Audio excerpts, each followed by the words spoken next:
Hello everyone, circle of education welcomes you. हम सीख रहे हैं लिटरेरी टर्म्स और आज की इस वीडियो में हम सीखेंगे कुछ नए और इम्पॉर्टेंट टर्म्स जो कि एग्ज़ाम में अक्सर पूछ लिए जाते हैं। तो वीडियो के एंड तक बने रहिएगा। साथ ही ये सीरीज़ आपको कैसी लग रही है कमेंट सेक्शन में बताएं। वीडियो पसंद आए तो वीडियो को लाइक करें, चैनल पर नए हैं तो चैनल को सब्सक्राइब करें। चलिए आज की इस वीडियो को हम शुरू करते हैं। तो एनलाइटमेंट पे बहुत बार क्वेश्चन बना हुआ है कि एनलाइटमेंट एक्चुअल में क्या है। ये टर्म आपने बहुत बार सुना होगा। चलिए इसको डिटेल में समझते हैं। तो एनलाइटमेंट एक मूवमेंट था जो कि बहुत ज़्यादा पॉपुलर था यूरोप में। कब? 1660 से 1790 के बीच में। और इसमें जो है जोर दिया गया था किस पे? Reason, liberty and technological progress पे। यानी अब जो ऑडियंस थी, अब जो लोग थे, उनकी क्या डिमांड थी? लिबर्टी की। साथ ही साथ वहाँ की सोसाइटी को क्या है, एक टेक्नोलॉजिकल प्रोग्रेस देखने को मिल रहा था। यानी तरक्की होती हुई दिख रही थी। किस सेक्टर में? टेक्नोलॉजी के सेक्टर में। और साथ ही साथ अब क्या है, लोग रीज़न यानी लॉजिक की डिमांड करने लगे थे। ऐसा नहीं हो रहा था कि कोई भी चीज़ जो हो रही है उसको ऐसे ही एक्सेप्ट कर रहे थे, नहीं, उसके पीछे वो लॉजिक मांग रहे थे। रीज़न जो है यहाँ पे बहुत बड़ा रोल प्ले करने लगा था। कब? एनलाइटमेंट के मूवमेंट में।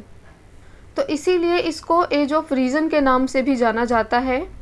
और एज ऑफ रीज़न में ही हमें एनलाइटमेंट मूवमेंट देखने को मिलता है। एज ऑफ रीज़न क्या है, इसको हम हिस्ट्री ऑफ इंग्लिश लिटरेचर में ऑलरेडी बहुत ही डिटेल में डिस्कस कर चुके हैं। अब इस दौरान जो फेमस राइटर्स हुए उनमें हम थॉमस हॉब्स, जॉन लॉक और रूसो का नाम जो है देख सकते हैं। तो इसमें आपको खाली ये याद रखना है कि ये यूरोप में बहुत ज़्यादा फेमस मूवमेंट था 1660 से 1790 के अराउंड। और इसमें जो है मेन चीज़ें क्या थी? Reason, liberty and technological progress, जिसको एज ऑफ रीज़न के अंदर हमें देखने को मिलता है। चलिए नेक्स्ट टर्म देखते हैं, एपिग्राफ। एपिग्राफ भी बहुत ही इंपॉर्टेंट टर्म है, एग्जाम में अक्सर पूछी हुई है। तो एपिग्राफ होता क्या है? A form of poetry, quotation और sentence usually placed at the beginning of a document or a simple piece having few sentences but which belongs to another writer। क्या है ये? एक पोइट्री की फॉर्म है। और ये क्या है? कोटेशन भी हो सकती है, कुछ सेंटेंसेस भी हो सकते हैं जो कि किसी वर्क से पहले लिखे जाते हैं। लेकिन मेन चीज़ क्या है कि ये जो लाइनें होती हैं, जो कोटेशन होती है, ये किसी और राइटर की होती है। दोबारा से समझते हैं, एपिग्राफ क्या है? एक फॉर्म है पोइट्री की। तो मान लो आपको एक वर्क पढ़ने जा रहे हैं किसी एक राइटर का, चाहे वो नॉवल है, प्ले है या फिर पोएट्री है।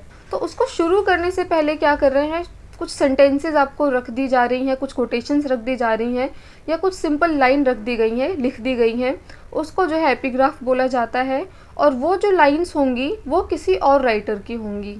एग्जाम्पल के तौर पे हम देख सकते हैं, अर्नेस्ट हेमिंगवे का वर्क है द सन ऑल्सो राइजेस। तो इसमें इन्होंने एपिग्राफ का यूज़ किया है और इन्होंने लाइन यूज़ की है, you are all a lost generation, जो कि वर्क था किसका? जर्ट्रूड स्टेन्स का। चलिए अब देखते हैं एपिक थिएटर। एपिक थिएटर भी बहुत ही इंपॉर्टेंट टर्म है, एग्जाम में बहुत बार पूछी गई है। तो एपिक थिएटर है क्या? Appealing less to the audience और spectators feeling than to his reason, denoting a kind of narrative not restricted by the unity of time. तो सबसे मेन चीज़ तो इसमें हमें ये देखना है कि एपिक थिएटर में हमें यूनिटी ऑफ टाइम देखने को नहीं मिलता है। इसको एकदम डिटेल में समझते हैं। तो एपिक थिएटर क्या था? एक मूवमेंट था जो कि जर्मनी में डेवलप हुआ था 1920 से 30 के बीच में। कहाँ डेवलप हुआ था ये मूवमेंट? जर्मनी में। तो जो एपिक थिएटर के जो प्लेज होते थे, इसमें होता क्या था कि ऑडियंस को प्रोवोक किया जाता था, उस लेवल पे लाया जाता था कि ऑडियंस खुद से सोच सकती है, बहुत ही क्रिटिकली एग्जामिन करती थी उस प्ले को। तो उनके अंदर क्या है, ये एबिलिटी डेवलप करता था epic theatre to think critically and politically about social issues presented on stage. और इस दौरान जो है राइटर्स यूज़ करते थे टेक्निक जिसका नाम है एलियनेशन इफेक्ट, जिसको ऑलरेडी हम डिटेल में डिस्कस कर चुके हैं। तो एपिक थिएटर क्या था? इसमें ऑडियंस को प्रोवोक किया जाता था कि वो चीज़ों के बारे में सोच सके, क्वेश्चन कर सके, लॉजिक ढूंढ सके, क्रिटिकली और पॉलिटिकली उसको एग्जामिन कर सके। और इसके लिए राइटर्स जो है एलियनेशन इफेक्ट यूज़ करते थे। एलियनेशन इफेक्ट क्या है, मैं एक बार दोबारा बता देती हूँ। इसमें जो ऑडियंस होती थी उनको परफॉर्मेंस से अलग फील करवाया जाता था कि ये जो परफॉर्मेंस है आप इनसे अलग हैं और ये जो कुछ भी कर रहे हैं ये आपको ऑब्ज़र्व करना है, एग्ज़ामिन करना है, खुद को उनसे यूनाइट नहीं करना है। तो जब आप खुद को अलग करके सोचते हैं, देखते हैं, तो आप क्या है अच्छे से क्रिटिसाइज़ कर सकते हैं किसी भी वर्क को। ये होता है एलियनेशन इफ़ेक्ट, ऑडियंस को परफॉर्मर्स से एलियनेट करना। और एपिक थिएटर क्या है कि अपनी ऑडियंस को ये क्या कर रहे हैं, प्रोवोक कर रहे हैं कि वो क्रिटिकली और पॉलिटिकली जो है क्रिटिसाइज़ कर पाए उस वर्क को जिसको वो देख रहे हैं। चलिए नेक्स्ट टर्म देखते हैं, एपिलॉग। एपिलॉग भी बहुत इंपॉर्टेंट टर्म है, एग्ज़ाम में पूछी जा सकती है। तो एपिलॉग क्या है? In fiction a short section और chapter that comes after the conclusion. Epilogue क्या है? फिक्शन में हमको देखने को मिलता है कि कोई वर्क जब कंप्लीट हो रहा होता है, कोई नॉवेल, कोई ड्रामा, तो एंड में हमें कंक्लूज़न देखने को मिलता है और कंक्लूज़न के बाद कुछ लाइंस लिखी हुई होती हैं, उसी को एपिलॉग कहते हैं। और एपिलॉग में होता क्या है? Tying up loose ends and after end often describing what happens to the characters after the resolution of the conflict. Epilogue क्या है? तो फिक्शनल वर्क में हमें देखने को क्या मिलता है कि जब कोई वर्क कंप्लीट हो रहा है उसके बाद हमें कंक्लूज़न देखने को मिलता है। कंक्लूज़न के बाद हमें कुछ लाइंस देखने को मिलती हैं और उस लाइन में जो है मोटे मोटे तौर पे बताया जाता है कि इसके बाद कैरेक्टर के साथ क्या हुआ, उनकी लाइफ में क्या चेंजेस आए, और इसी के साथ जो है वर्क कंप्लीट हो जाता है या प्ले कंप्लीट हो जाता है, हम कह सकते हैं। तो इसका बहुत ही सिंपल एग्जांपल के तौर पे आप कुछ मूवीज़ या फिर आपने कुछ ऐसे सीरीज़ देखी होंगी कि जब ख़त्म हो जाती हैं तो लास्ट में कुछ 2-4 लाइनें आती हैं जिसमें बताया जाता है कि उसके बाद कैरेक्टर्स के साथ क्या हुआ। और अगर कोई क्रिमिनल डॉक्यूमेंट्री है तो उसमें बताया जाता है कि इसको कितने साल की सज़ा हुई और वो जेल में गया, उसके बाद उसकी लाइफ कैसी रही। तो ये जो है एपिलॉग कहलाते हैं। चलिए नेक्स्ट टर्म देखते हैं, एपिफोरा। एपिफोरा इंपॉर्टेंट टर्म है, एग्जाम में पूछी हुई है। तो एपिफोरा को हम एपिस्ट्रॉफी के नाम से भी जानते हैं।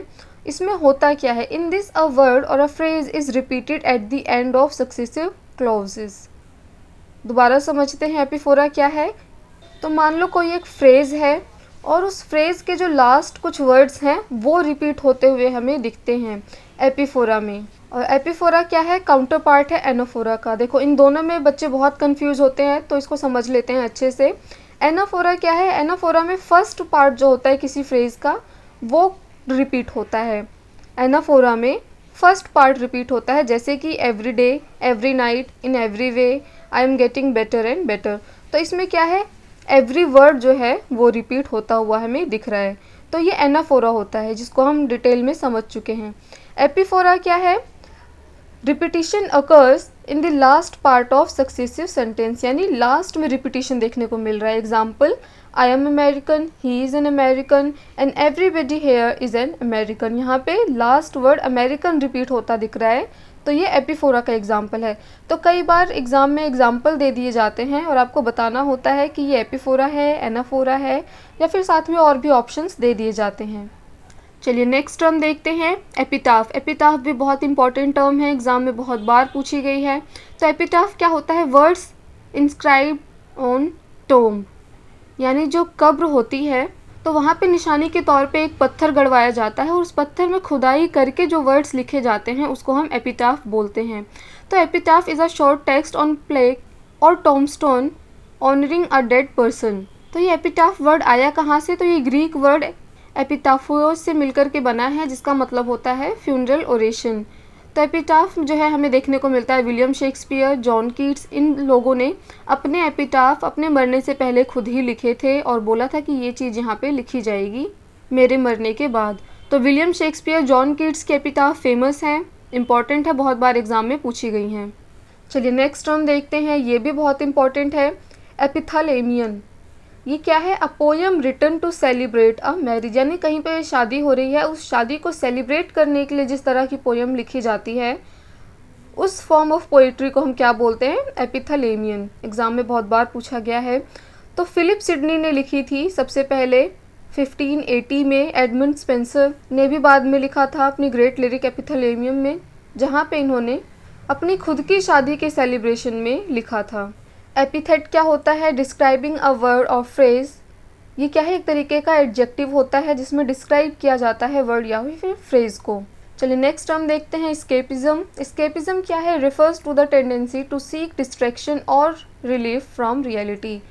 बहुत ही सिंपल वे में समझते हैं, आजकल क्या देखने को मिलता है कि लोग रियलिटी से भाग रहे हैं, जो उनके सामने है, जो एक्चुअल चीज़ है उनसे भाग करके कुछ ऐसा डिस्ट्रैक्शन ढूंढते हैं जहाँ उनको रिलीफ मिले, जहाँ पे उनको अच्छा लगे। एग्ज़ाम्पल के तौर पे सोशल मीडिया पे हमेशा बने रहेंगे, वहाँ पे कुछ कॉमेडी देखेंगे, कुछ ऐसा देखेंगे जिनको देख के उन्हें अच्छा लगेगा, मज़ा आएगा, लेकिन जो रियल लाइफ प्रॉब्लम है उससे वो भाग रहे हैं। तो इसको क्या बोला जाता है? स्केपिज़म, यानी स्केप करना।